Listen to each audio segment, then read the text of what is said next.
Welcome, duelists! Today we are jumping right into the very soul of Yu-Gi-Oh! We're talking about deck building. And look, this isn't just about throwing 40 cards together and hoping for the best. Oh no, this is a real journey where your own personal strategy, your creativity, and your knowledge of the game all collide in the quest for that one perfect deck. So yeah, grab your cards and let's get into it.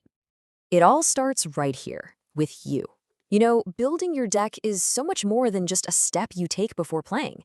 It's how you define your entire identity as a duelist. This is where you call the shots, where you decide exactly how you want to approach the game, long before that first card is ever drawn. Think about it. Every single card you choose to sleeve up says something about you. It's like a mirror for your mind. Are you an all-out attacker who loves taking big risks, or are you more cautious, more methodical? Your deck ends up being this personal statement you make to every single opponent you sit across from. And this is where it gets really interesting, because a master deck builder has to have a foot in two different worlds. On one side, you've got the art of it all. That's your gut feeling, your personality, your unique creative spark. But on the other side, you have the science. We're talking hard numbers, probability, and just raw encyclopedic game knowledge. The truly great decks, they live right there, smack in the middle, where art and science meet.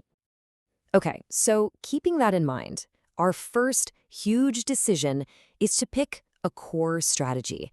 This is where you choose the whole philosophy that's going to guide every other choice you make. You really have to ask yourself, what kind of duelist am I? Really? First up, maybe you're the berserker, the aggro player.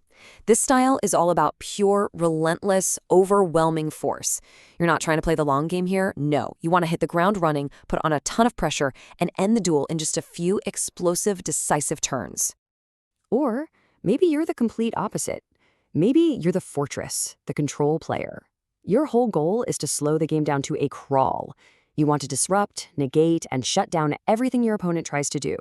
You build this impenetrable wall and just grind your opponent's resources down to dust. Then we have the machine, the combo duelist. This one's for all of you who just love solving an intricate puzzle. You're not just playing one card at a time. You're executing these incredibly precise multi-step sequences where every single piece has to work in perfect harmony to build a board that your opponent just can't break. And finally, there's the garrison, the stall player. Now, this strategy is all about patience, pure endurance. You're probably not trying to win with big attacks. Instead, you're focused on defending, frustrating your opponent's every move, and winning by either decking them out or pulling off some other unique win condition. All right, so you've picked your path. Now it's time to actually build your arsenal. Let's get into the nitty-gritty of how a deck is actually put together, the fundamental pieces and the basic rules of engagement. Every deck is built from three core things. First, you have your monsters.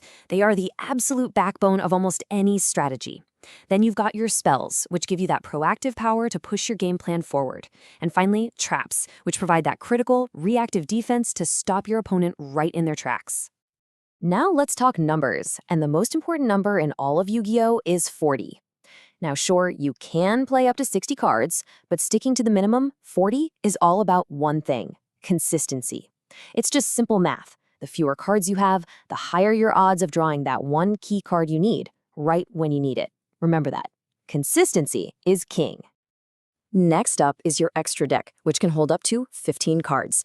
I want you to think of this as your special toolbox, or maybe your secret weapons cache. It's packed with your heavy hitters, your fusions, synchros, XYZs, and link monsters that you can bring out to solve specific problems or just act as your ultimate game-ending boss monster. And don't forget the side deck, also capped at 15 cards. This is where the real mind games happen between duels in a match.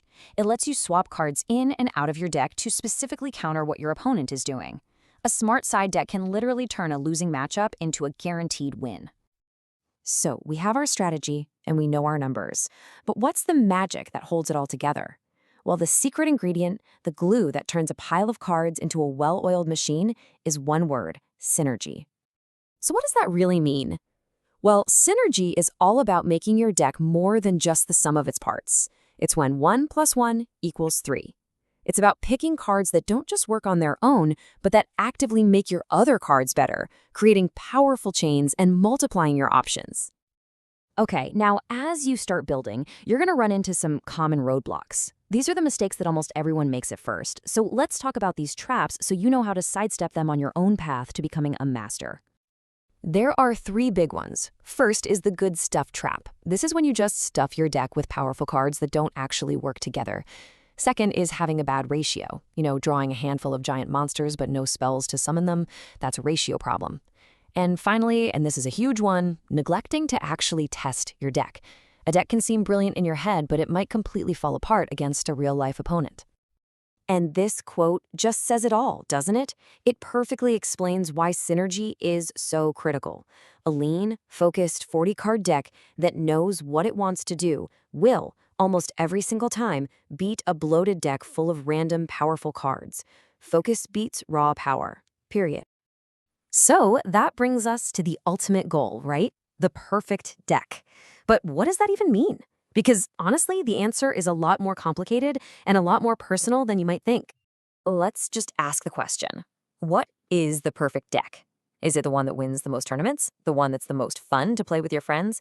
Or maybe it's the one that just feels the most you? The truth is, there's no single right answer. You can really see 2 big schools of thought here. For the competitor, perfection is a trophy. It's a deck that's been fine-tuned to win using all the best meta cards and proven strategies. But for the creative, perfection is more like a work of art. It's about personal expression, having fun, and building something that's totally unique. But you know what? There's a third path too, the strategist. This is the duelist who tries to find that perfect balance. They want to win, for sure, but they want to win on their own terms, blending competitive cards with their own personal favorites to create something that's both powerful and a blast for them to play. And no matter which of these paths you choose, the journey, it never really ends. A great deck is never finished. Mastery is a constant cycle of refining and improving. You have to test your deck against everything you can, constantly tweak your card ratios, perfect your side decking, and actually listen to feedback from other players. And that, right there, is the ultimate takeaway. The perfect deck isn't something you can just copy and paste from a website. It's not on a tier list. It's something you have to build. It's an extension of your own mind, your own strategy, and your passion for this game. So the only real question left is, are you ready to start your journey?